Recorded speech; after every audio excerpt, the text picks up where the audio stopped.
ずっ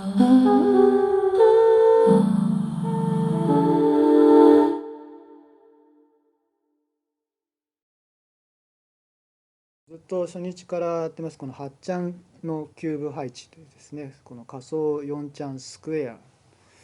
上層4ちゃんスクエアのキューブ型、スピーカー配置。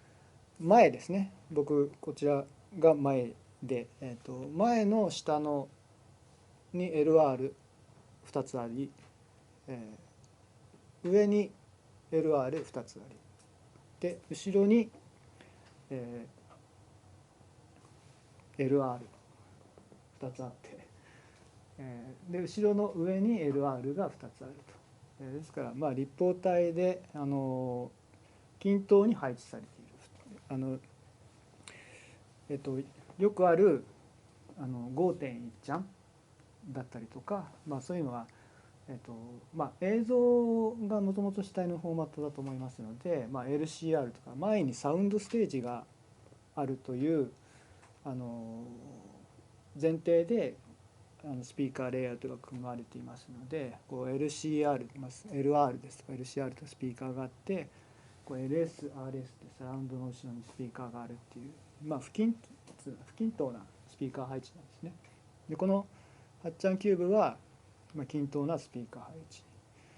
ですので、こちら前を向いていれば、前を向いているこのスピーカーの景色と、まあ、横を向いているスピーカーの景色、後ろを向いているスピーカーの景色っていうのはまあ全て一緒。なんならこう上を向いたスピーカーの景色、下を向いたスピーカーの景色も一緒になるということです。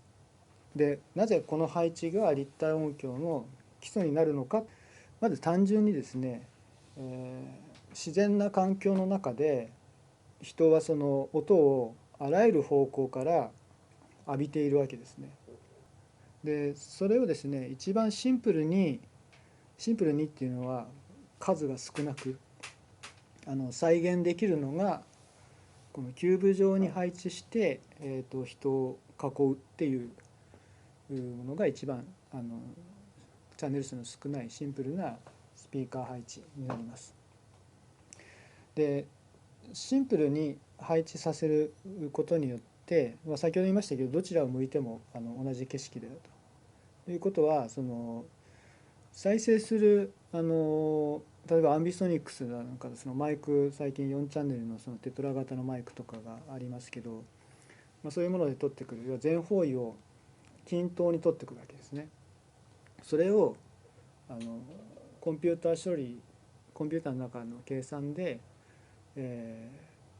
こういうスピーカーアレで流した時にやはり流す時も均等な方が、まあ、無理がないといいますか素直な計算ができるわけです。まあ、それがまず第一の理由ですね。で、まあ、それが、え録音物じゃなくてもパンニングする作業だったりとか、まあ、音を定位させる作業だったりとしても、え右に置くにしろ上に音を置くにしろ、えまあ、本当に同じようなエネルギーで音を配置できますので、無理なく音を出すことがそちらの方向から提出する音の方向から出すことができますし、まあ、それができるということは、まあ、アーティストの人たちが音作りサウンド作りをするときにあの素直なわけですから音が作りやすいわけですね。音の定義もしやすい、音質も、保たれる、例えばリバーブだったりそういうエフェクターのかかりもおそらく素直だったりするっていうのもあります。ですので、まあ、本当に無理のない配置っていうことになります。で、まあ、これが僕はこれをフォーマットにしたいとかっていうわけではなく、単純に、立体音場を作る、まあ、ミニマムなセットという意味合いです。でこの8ちゃんキューブでその音を知っておけば、まあ、それが本当に基礎になってそこから拡張していくにしてもそこを基準に、サウンド作りが、クリエイターにしてもエンジニアにしてもサウンド作りやサウンド調整がしやすいと思います。なのでこれを基礎と僕は思ってるわけですね。よくあるサ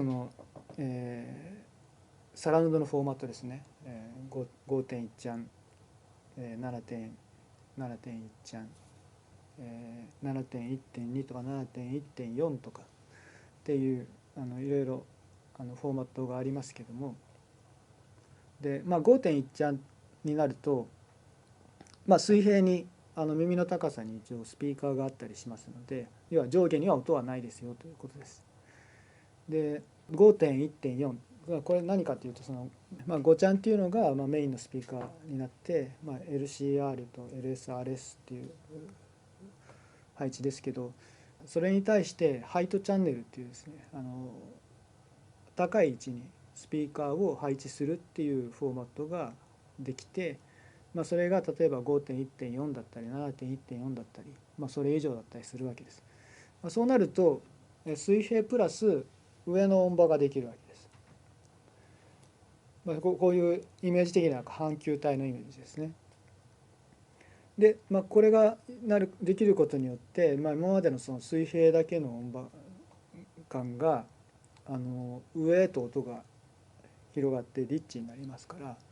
すごいその空間ができたように聞こえるわけですね。でもその立体音場って考えたら、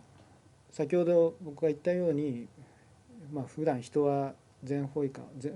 あらゆる方向から音を聞いてるわけですから、下もないと本当はおかしいわけです。なので本当はこういった全方位でないと実際の立体音場を聞いていることにならない。で真ん中になんで置かないのかっていう話ですけど、別に置いてもいいんですが、均等に置きたいわけですね。均等に置きたいので、ミッドレイヤーにスピーカーを置くならば、トップ要は真上ですね、真上とか真下にも置きたいわけです。でもそういう均等ってなかなか難しいですし、むやみにチャンネル数を増やしても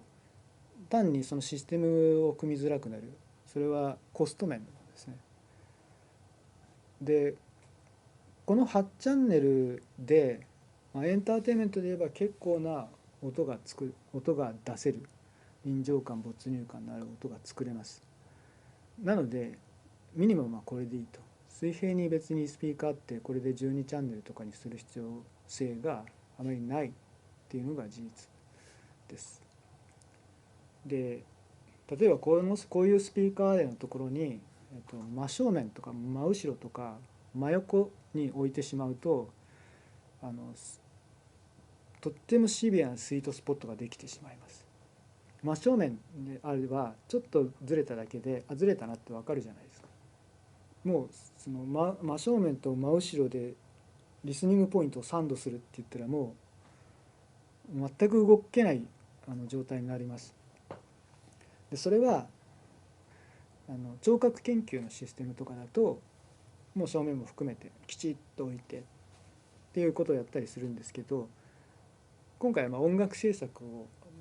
テーマにしてやってますので、エンターテインメントのことを考えたら、変なスイートスポットを作りたくない。なるべくこう動いたりリスニングポイントで動いたりなんなら立ち上がってもそんなに音場が崩れない方が理想的であるっていうことで、そういう意味でもこの8ちゃんっていうのがすごくちょうど良いシステムと言えます。